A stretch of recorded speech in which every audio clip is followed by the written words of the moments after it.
আফগানিস্তান ও পাকিস্তানের মধ্যে চলমান উত্তেজনা পরিণত হয়েছে যুদ্ধে। আফগানিস্তানের কাবুল এবং কান্দাহারে সরকারি লক্ষ্যবস্তুতে বিমান হামলা চালিয়েছে পাকিস্তান। এরপরই পাকিস্তানের প্রতিরক্ষা মন্ত্রী এই সংঘাতকে উন্মুক্ত যুদ্ধ বলে অভিহিত করেছেন। পাকিস্তান বলছে, কাবুল, কান্দাহার ও পাকতিয়া প্রদেশে তালেবানের সামরিক কার্যালয় ও পোস্টগুলোতে ক্ষেপণাস্ত্র হামলা চালানো হয়েছে। এছাড়া দুই পোস্টের সীমান্তের একাধিক সেক্টরে সংঘর্ষের ঘটনাও ঘটেছে। এদিকে তালেবান পাকিস্তানি সামরিক স্থাপনাগুলোতে পাল্টা হামলা চালিয়েছে। উভয় পক্ষই ব্যাপক ক্ষয়ক্ষতির কথা জানিয়েছে।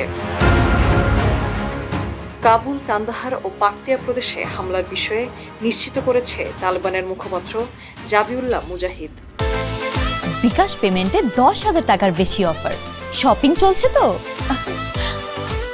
এদিকে কান্দাহারে তালেবানের সদর দপ্তর, সেখানে সর্বোচ্চ ধর্মীয় নেতা হাইবাতুল্লাহ আখুন্দজাদা রয়েছেন।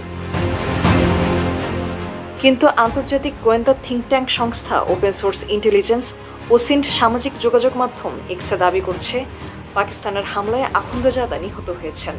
বেশ কিছু গণমাধ্যমে এই খবর ছড়ালেও তালেবান সরকারের পক্ষ থেকে এ ব্যাপারে এখন পর্যন্ত কোনো মন্তব্য পাওয়া যায়নি। শুক্রবার প্রকাশিত এক ভিডিওতে দেখা গেছে, রাতের অন্ধকারে সীমান্তে গোলাগুলির আলোর ঝলকানি এবং সঙ্গে ভারী কামানের শব্দ শোনা গেছে। আরেকটি ভিডিওতে কাবুলের দুটি স্থান থেকে কালো ধোঁয়ার কুণ্ডলী এবং এক অংশে ভয়াবহ আগুন জ্বলতে দেখা গেছে। এদিকে তালেবানের 228 যোদ্ধা নিহত হয়েছে বলে দাবি করছে পাকিস্তানের সামরিক বাহিনী। সামরিক বাহিনীর মুখপাত্র জানিয়েছেন, হামলায় আরও 314 জন তালেবান যোদ্ধা আহত হয়েছেন। একই সঙ্গে তালেবানের 74টি পোস্ট ধ্বংস করা হয়েছে এবং 18টি দখলে নেওয়া হয়েছে।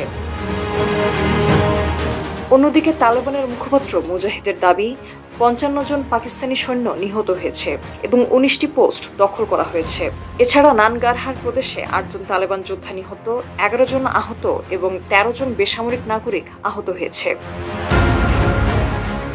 দুই পক্ষের উত্তেজনা কমানোর বিষয়ে আলোচনার জন্য ইতিমধ্যে পাকিস্তান, সৌদি আরব ও তুরস্কের পররাষ্ট্রমন্ত্রীরা কথা বলেছেন। তালেবানকে স্বীকৃতি দেওয়া একমাত্র দেশ রাশিয়া শত্রুতা বন্ধের আহ্বান জানিয়েছে।